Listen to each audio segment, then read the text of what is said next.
Wannan gasa dai da barista Hannatu ta sa Ubangiji Allah ya ba mai rabo sa'a. Mutum na farko bismillah.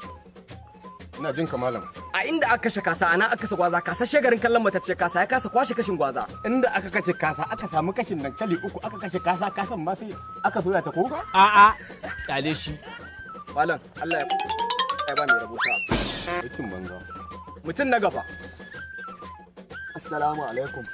Amma alaikum salam. A inda aka kashe kasa ana aka kasa gwaza kasashe garin kallon matacce kasa ya kasa kwashe kashin gwaza. A inda aka kashe kasa anan aka kashe gwaza kwasashe. Kwaso gwaza soya. Na kwasa ni ma yi can. Aikin banza tun daga can na jiyo abun nan ina jin kamalan. A inda aka kashe kasa ana aka kasa gwaza kasashe garin kallon matacce kasa ya kasa kwashe kashin gwaza. Na kashe gwazan garin kallon kashashiyar gwazan na kashe gwazan kashin gwazan. Malam. Eh?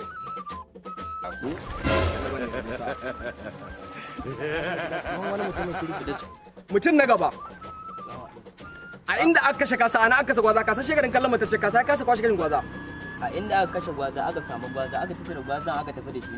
Kai, na san wannan ƙaryar. Malam, tafi da Allah. Mutum na gaba. A inda aka kashe kasa ana aka kasa gwaza kasashe garin kallon matacce kasa ya kasa kwashe kashin gwaza. A inda aka kashe kasa a nan. Kai! Kale shi.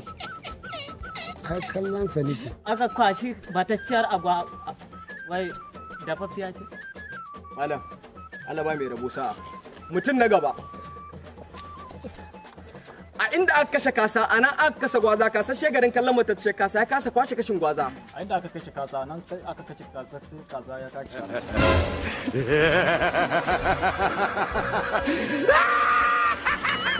Malam, Allah ba mai rabo sa'a. A inda aka kashe kasa ana aka kasa gwaza kasashe garin kallon matacce kasa ya kasa kwashe kashin gwaza. Inda aka kashe kasa fasashen shi gwaza ya nuna a cikin gwaza. Oga ya zare. Na kwasa mai mari gaba mutum na gaba. Ban shi nan. Ban wayan ko kashe ka don ka yi nan. Na ce ka yi nan. Malam ba faɗa bane. Na ce ka yi nan don ko. Ah, sai ka kama don uwar. Abokina zai.